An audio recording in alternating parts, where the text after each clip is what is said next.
आजकल हर दूसरी महिला या पुरुष थायराइड की समस्या से परेशान है। लेकिन क्या आपको पता है, ये छोटी सी ग्लैंड आपके पूरे शरीर को कंट्रोल करता है। लेटेस्ट रिसर्च बताती है कि भारत में लगभग 42 मिलियन से ज्यादा लोग, यानी 4 करोड़ से ज्यादा लोग थायराइड प्रॉब्लम से पीड़ित हैं। हेलो एवरीवन, मैं हूं डॉक्टर आफिया और आज हम बात करने वाले हैं एक ऐसे ग्लैंड के बारे में जो दिखने में तो छोटा होता है, लेकिन ये पूरे बॉडी के मेटाबॉलिज्म को कंट्रोल करता है। लेकिन अगर ये खराब हो जाए, यानी अगर इसके फंक्शंस में कोई खराबी आ जाए, तो आपके बॉडी का पूरा सिस्टम बिगड़ जाता है। Thyroid gland.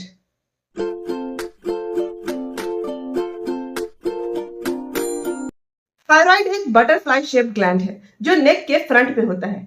ये 3 मेन हार्मोन्स बनाता है, T3, T4 एंड कैल्सिटोनिन, जो मेटाबॉलिज्म, वेट, एनर्जी और मूड को कंट्रोल करते हैं। अगर ये हार्मोन्स ज्यादा या कम हो जाए तो बॉडी का बैलेंस बिगड़ जाता है।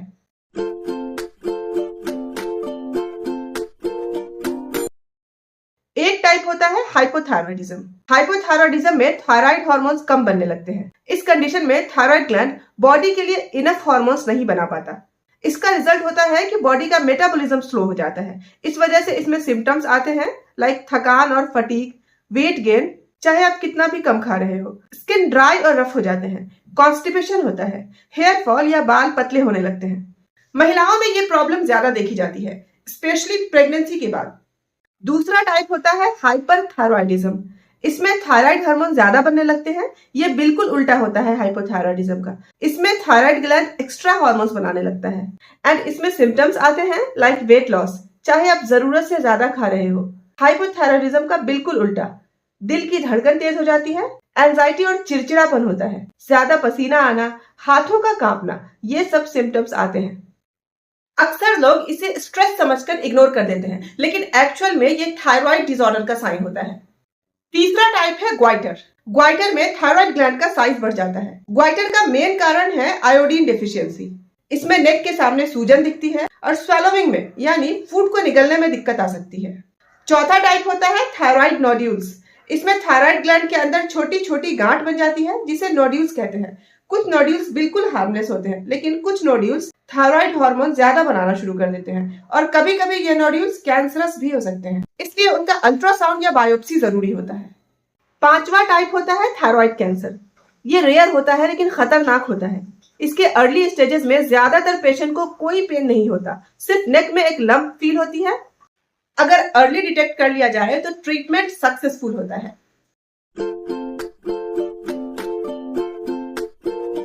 थायराइड प्रॉब्लम्स के कारण क्या होते हैं? सबसे बड़ा कारण है आयोडीन डिफिशियंसी। थायराइड ग्लैंड को T3 और T4 हार्मोन्स बनाने के लिए आयोडीन की जरूरत होती है। अगर आयोडीन कम मिलता है तो थायराइड हार्मोन्स कम बनते हैं। ऐसी स्थिति में हमारा शरीर थायराइड ग्लैंड को इंफॉर्मेशन देता है कि ज्यादा हार्मोन्स प्रोड्यूस करे और थायराइड ग्लैंड ओवर एक्टिव हो जाता है हार्मोन्स ज्यादा से ज्यादा बनाने के लिए। ऐसे में थायराइड ग्लैंड का साइज बढ़ जाता है, जिसे ग्वाइटर कहते हैं। इसी वजह से इंडिया में आयोडाइज्ड नमक के खाने पर जोर दिया गया है। कभी कभी आपके खुद के इम्यून सिस्टम गलती से खुद के थायराइड ग्लैंड को डैमेज करने लगती है। अगर आपके पेरेंट्स या सिबलिंग्स को थायराइड प्रॉब्लम है तो आप में भी रिस्क बढ़ जाता है।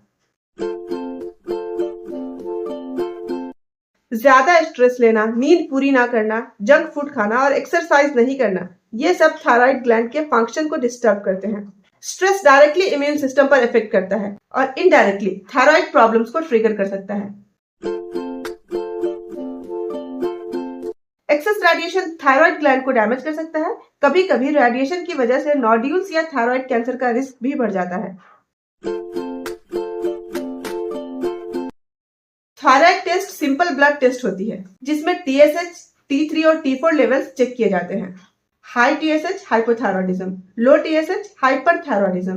कभी कभी अल्ट्रासाउंड या बायोप्सी भी करनी पड़ती है अगर लंप या नोड्यूल्स हो। हाइपोथायरॉयडिज्म में डेली लिवोथायरॉक्सिन टैबलेट्स लेनी है। हाइपरथायरॉयडिज्म में 2 तरह के ट्रीटमेंट होते हैं। पहला मेडिसिन जो थायराइड हार्मोन के प्रोडक्शन को कम करते हैं, दूसरा रेडियो एक्टिव आयोडीन थेरेपी। कभी कभी अगर मेडिसिन वर्क नहीं करती है तो सर्जरी भी की जा सकती है।